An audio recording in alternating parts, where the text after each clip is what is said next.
Добро утро! Нека днеска, тази сутрин, този момент да благодарим на нашия Господ Бог в името на Исус Христос за това, че ни е събудил за още един ден и ни е благословил за още един ден и изпълва сърцата ни с надежда за по-добро, за по-добър успех. И така.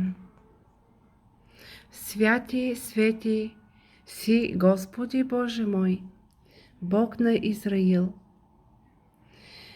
Ти, който си Бог на небесата и небето и на небето.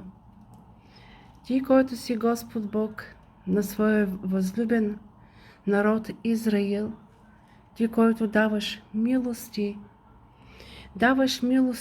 и на уния, които имат Тебе в сърцата си. Чуй, Господи Боже мой, молитвата ми, зовът ми. Сърцето ми е свещ за Тебе, Господи Боже мой, в името на Твоя Син.